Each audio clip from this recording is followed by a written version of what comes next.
What is up, everybody? Welcome back to the channel. In today's video, we're going to be going over something a little bit different than normal, so buckle up because it might get a little bit controversial.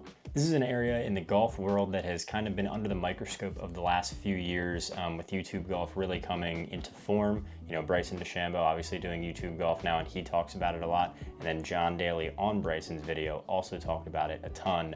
Of course, I'm talking about the golf grip. And there's just been a lot of questions about it. Should you go to bigger grips like Bryson? Obviously, Bryson's known for playing jumbo max grips, which are these just absolutely huge. They look like kind of like baseball grips. And then obviously there are a ton of different factors that go into it too. What's your miss? How big are your hands? Do you have arthritis? Maybe stuff like that can be a factor too. There's a lot that goes into picking the right grip for you. And while I am a certified club fitter, at the shop that I work at, we also do a ton of grips too. So I have that conversation a lot about whether we should go to bigger grips, and it's becoming more of a trend now than it ever has. A lot of golfers think it's gonna give them more control over the club face, it's gonna fix their slice, it's gonna give them more comfort when they're holding the club, a bunch of different things, but I'm here to kind of put those rumors to rest. And as a club fitter and somebody who has to know the numbers of the golf swing inside and out, I can tell you that most of the time, bigger grips are not the answer. And before I fully explain, I'm gonna talk about the reason that most golfers switch to those bigger grips. The three biggest reasons that I hear in my club fittings why they switch to bigger grips, one being they wanna take the hands out of the swing or take them almost completely out of the swing. Number two, being they have arthritis or something like that in their hands that really hurts, and they want to go to bigger grips to hopefully help that.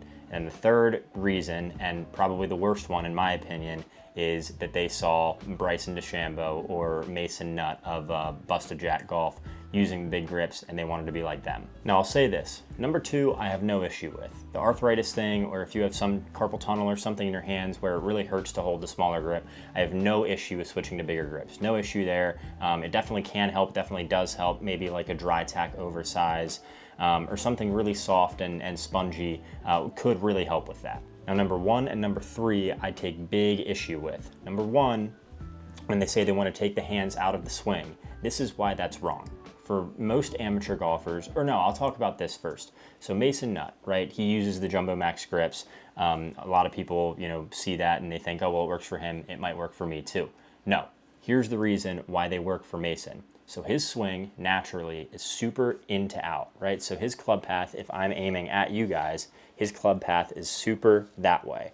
And his miss is left because that bottom hand is gonna turn over too quick, creating that club face to close, and his miss, instead of a nice controlled draw, is a big hook left. And the other thing is that Mason has a ton of speed. Obviously Bryson has a bunch of speed too, we all know that, but Mason is faster than 95% of amateur golfers out there. So his misses are gonna be exaggerated a lot more than most of ours.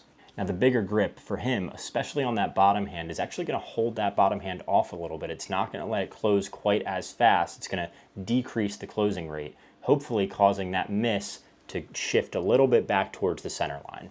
And then it's the same thing with Bryson. He closes his bottom hand really, really quick. Obviously he has a lot more speed and he has way more, manipulation with the shaft and the head. He gets to work on all that stuff with all the manufacturers. So it's a little bit different for him. That's why I use Mason as the main example. Now the reason that these grips aren't a great option for most amateur golfers, and I don't know the exact percentages of right and left misses, but I would say for most amateurs, the miss is actually right versus left. Whether you're coming from a baseball or a hockey background where you struggle with the slice, or maybe you just block it a little bit, you get stuck from the inside and you just block it a little bit, most amateurs' misses is gonna be right versus left. So when we go to that bigger grip, it's actually gonna make that right miss worse. It's gonna exaggerate that right miss. It's gonna not allow our hand to close quite as fast, and we're just gonna block everything even more or slice everything even more with the big grip. So if you're a right-handed golfer and your miss is way left because you turn that bottom hand over too quick and your club face gets shut, then yeah, bigger grips might be a great option for you,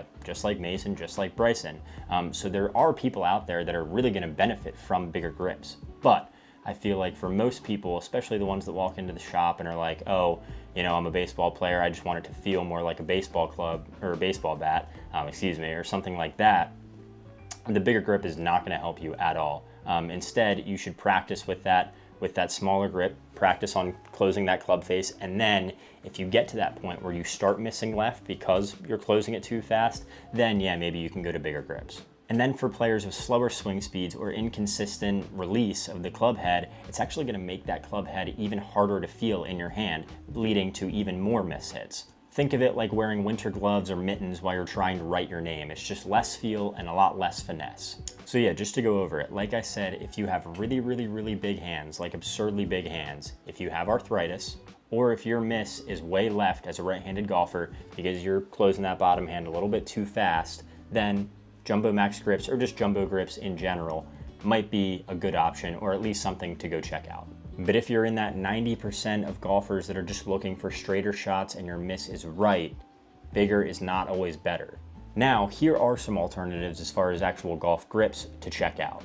If you want something that's super squishy, super tacky, and might even get a little bit tackier over time, check out the Golf Pride CP2 line. They have the wrap and they have the Pro, the red and blue grips. I'm sure you've seen them before, but those are awesome. Now on the flip side, if you want something that's super rough, super corded, check out the Z cord from also Golf Pride, or check out something like the full cord Lambkin cross line like I have here. And then something in the middle would be something like a New Decade or an MCC Plus 4, also from Golf Pride. Those are great grips as well. And then I know a lot of people out there swear by the dry tack grips, and somebody who does grips for a living, or at least for part of their living, I can tell you for a fact that dry tack grips do not last nearly as long as Golf Pride or some other brands. And listen, I think they feel awesome. I think that they're probably my favorite feeling grip when you first put a grip on, but I can tell you that you will probably be replacing them in half the time as you would a Golf Pride Tour Velvet. So for all you people that love dry tacks out there, I'm not telling you to not get them. I think they're a great grip.